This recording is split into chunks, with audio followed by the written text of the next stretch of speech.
একঘেয়েমি ডিমের ডালনা ডিম কষা খেতে কি রোজ ভালো লাগে? তো মাঝে মধ্যে একটু অন্যরকম কিছু খেতে চাইলে এই রেসিপিটি বানিয়ে দেখতে পারেন। কম সময়ে একদম কম উপকরণেই কিন্তু তৈরি করা যায়, আর খেতেও সব কিছুর সাথেই দুর্দান্ত লাগে। তো 4টে সিদ্ধ ডিম আমি একটু চিড়ে নিলাম, যাতে রান্নার পর নুন ঝালটা ভালোভাবে ডিমের মধ্যে ঢুকে যায়। পরিমাণ মতো লবণ আর একটু হলুদ গুঁড়ো দিয়ে ডিমগুলোকে ভালো করে মাখিয়ে নিচ্ছি। মাখিয়ে নেওয়া হয়ে গেলে এইভাবে 5 মিনিট রেখে দেবো। আর ততক্ষণে কড়াইয়ে নিয়ে নিচ্ছি 3 টেবিল চামচ সর্ষের তেল। তেলটা গরম হলে 2টো মিডিয়াম সাইজের পেঁয়াজ কুচি দিলাম, 4-5 কোয়া রসুন দিলাম, 1 ইঞ্চ আদা কুচি, 2টো শুকনো লঙ্কা, 2টো কাঁচা লঙ্কা, আর দিয়ে দিলাম একটু গোটা গরম মশলা, অল্প পরিমাণে ওই 5-6টা মতো গোটা গোলমরিচ। এবারে সমস্ত কিছু খুব ভালো করে ভেজে নেব। তবে খুব বেশি লালচে করে ভাজার দরকার নেই, মোটামুটি ভাজতে ভাজতে সমস্ত কিছু একটু নরম হয়ে যাবে, ততক্ষণ পর্যন্ত ভেজে নিতে হবে। আর কিছুক্ষণ ভাজতে ভাজতে দিয়ে দিলাম 8-10টা মতো কাজু আর কিশমিশ। কাজু কিশমিশও পেঁয়াজের সাথে নাড়াচাড়া করে একটু ভেজে নিচ্ছি। তো সব কিছুই ভেজে নেওয়া হয়ে গেছে। দেখুন একটা হালকা লালচে কালার কিন্তু মশলাগুলোর গায়ে পড়ে গেছে। তো এই অবস্থায় গ্যাসের ফ্লেম বন্ধ করে দেবো আর এই মশলাগুলোকে নামিয়ে ঠান্ডা করে নেব। এখন ওই কড়াইতেই দিয়ে দিলাম 5-6 টেবিল চামচ মতো সর্ষের তেল। দিয়ে দিচ্ছি লবণ হলুদ মাখানো ডিমগুলোকে লালচে করে ভেজে নেব।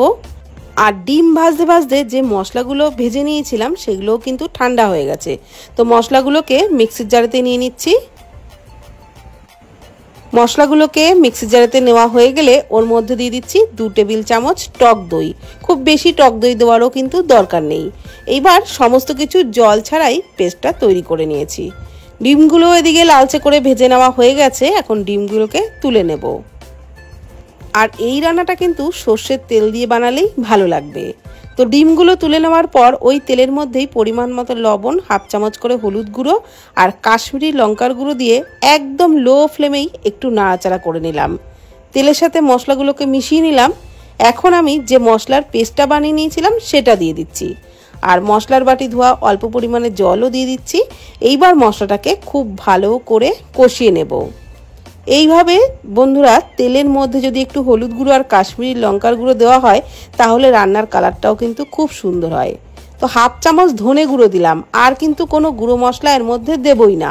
এইবার সমস্ত মশলা খুব ভালো করে কষিয়ে নিতে হবে। যতক্ষণ মশলার থেকে তেল ছেড়ে না দেয় ততক্ষণ পর্যন্ত কিন্তু মিডিয়াম ফ্লেমে নাড়াচাড়া করে কষিয়ে যেতে হবে।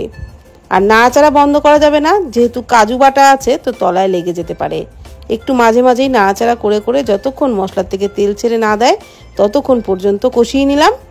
মশলার থেকে একেবারে তেল ছেড়ে দিলে দিয়ে দিচ্ছি ভেজে রাখা ডিমগুলো, আর ডিমগুলো দিয়েও মশলার সাথে নাড়াচাড়া করে আরও একটু ভাজা ভাজা করে নিচ্ছি।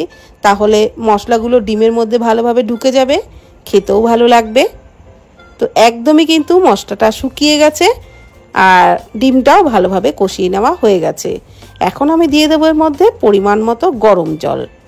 জলটা কিন্তু খুব বেশি পরিমাণে দেব না, কেননা এটা একদম পাতলা ঝোল হবে না, একটু গামাখো টাইপেরই হবে, সেই কারণে জলটা একটু বুঝেই দিতে হবে।